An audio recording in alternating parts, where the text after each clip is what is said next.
Hey everybody, welcome back. Now, this video was almost another video of me chasing my tail, trying to find something that this rifle would shoot, and then ending up being really disappointed at the end. In fact, that's the way it started out. In today's video, I'm back out on the range with my 22 ARC, continuing to pursue a hand load combination that's going to shoot out of this rifle.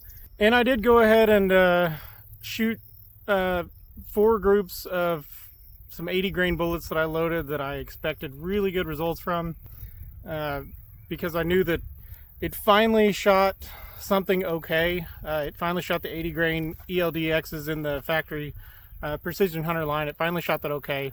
So I loaded up, obviously I loaded up these 4 groups with Varget and N540 and shot them, and they were just the same 2-inch plus mess that I've been shooting. And I gotta say, I was at the point where I've never seen a gun be so consistently 2 inches, no matter what you put through it. Every 10-shot group was 2 inches plus.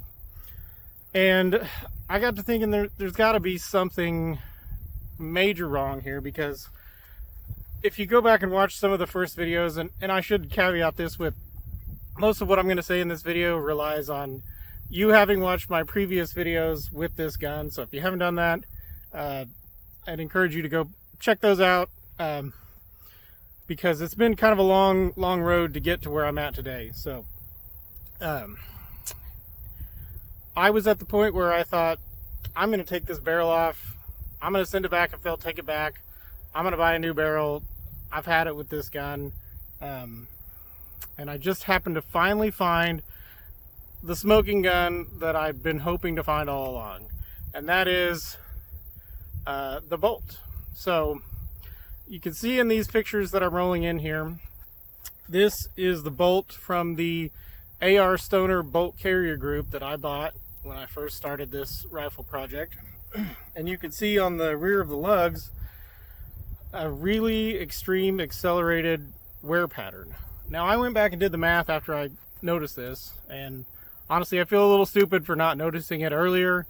I've wasted a lot of good bullets and powder before I noticed this that could have been avoided, but I've never expected to see something. I've never seen something like this before. I never expected to have this kind of an issue.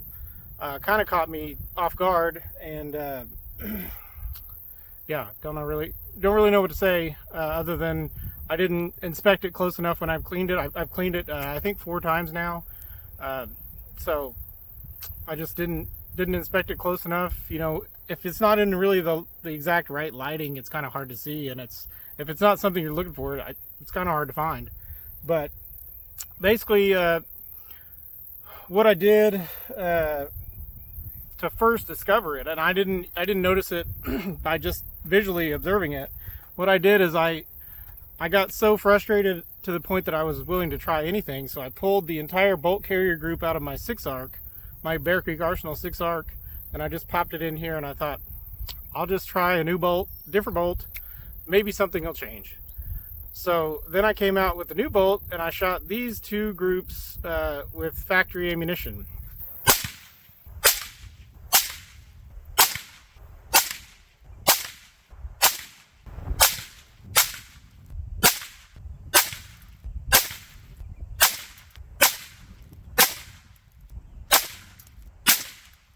And what do you know, they shot pretty decent.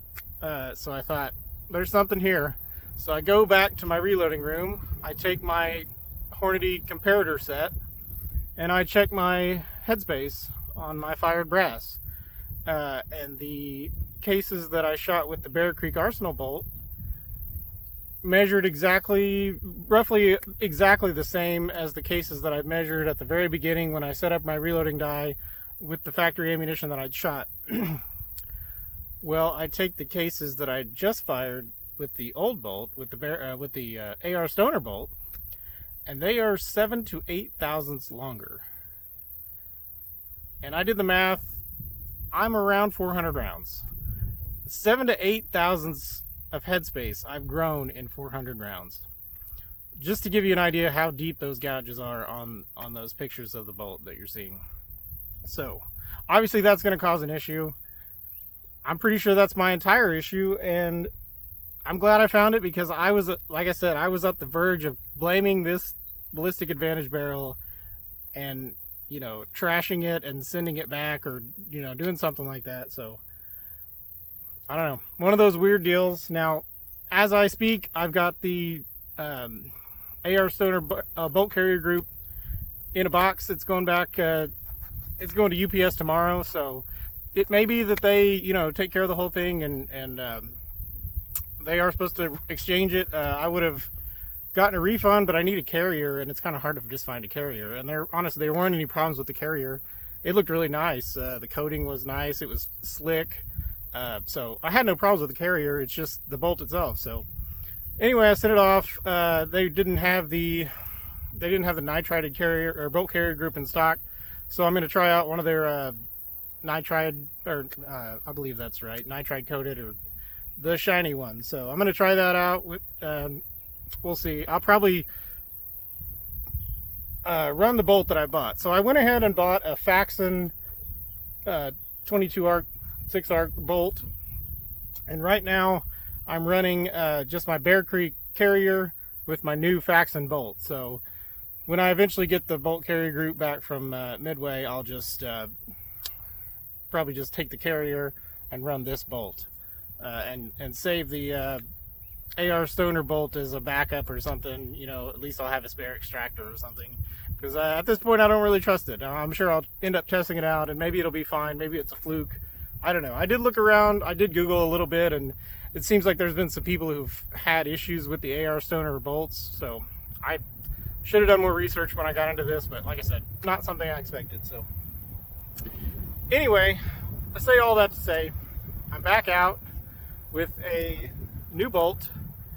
Went ahead and cleaned the rifle, scrubbed it out good, brushed it out, and I'm just going to shoot some groups. So I will say that, well, I did say that I'm disappointed that I wasted all those components getting to this point, but it wasn't a total waste. I know, you know, roughly what range of powder is going to work in my gun as far as pressure.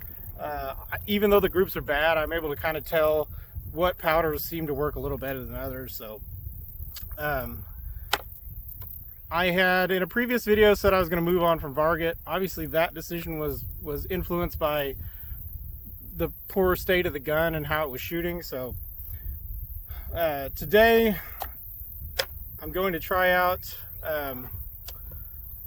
some of the factory ammo that I have left, which is basically just this V-match stuff. So I've got 9 rounds of this left. I'm going to start out and just kind of baseline the gun again and shoot that 9-round group on paper with the V-match stuff.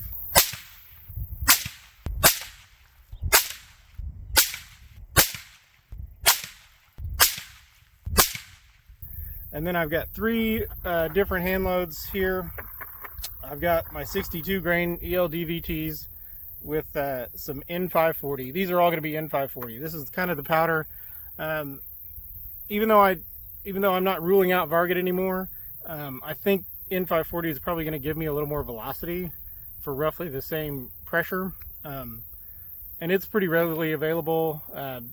Seems like a good powder, temp stable, but just probably going to give a little bit better velocities. So I'm hoping this one is the one I can kind of settle on. I've got plenty of other uses for Varget. So, and then like I said, if these don't shoot, Varget will always be my backup option. So I've got 10 of the 62 grain ELD VTs loaded up. I'm going to shoot those right after the factory stuff.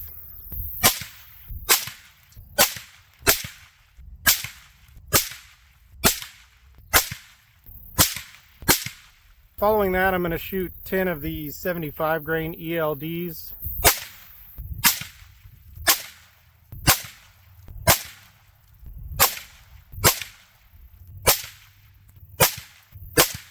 And right after that, I'm going to shoot 10 of the 80 grain ELDMs. Now, I didn't load up the ELDXs because that's a more expensive bullet. And I'm really hoping that the ELDMs and the ELDXs, both being 80 grain bullets, if you look on the boxes, they have the exact same ballistic coefficient.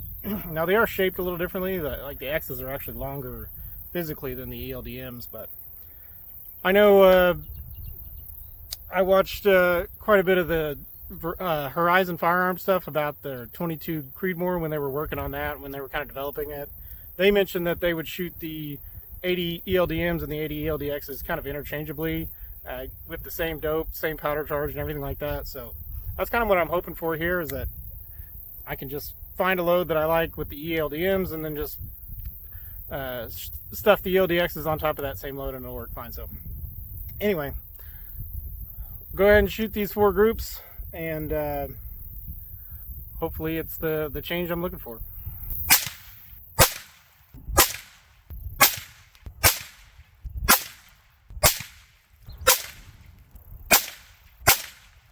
Well, these might not be the world's greatest groups, but this is something I can work with. This my first group here that I shot with the factory ammo. That's 8 of the 9. The very first shot landed about right over here. Now I'm going to give this one some grace. That's the first shot with this bolt shoved into this barrel, and I just cleaned the gun, so this is clean, cold bore with a brand new bolt that hasn't been running in this gun, and the extension may be scarred up, I don't know, from that other bolt beating it around. So that's encouraging to me. Second group here with the N540 and the 62 grains. This is what I've been lacking with this gun the whole time, is it wouldn't shoot good enough for me to make any decisions. So what I can tell from this is the exact same bullet, obviously 2 different powders. I can draw the conclusion that it just hates this powder. It's not that it hates that bullet, it just shot the factory stuff into this tiny little group, and it sprayed the N540 into this big group. So I can check N540 off the list for 62 grains. Came down here, shot the 75 grains with N540. Now, if you notice, they were all clustering here together until I think shot 8, 9, and 10. Once again, I can finally make some decisions about the gun. This to me is shooting the gun too hot.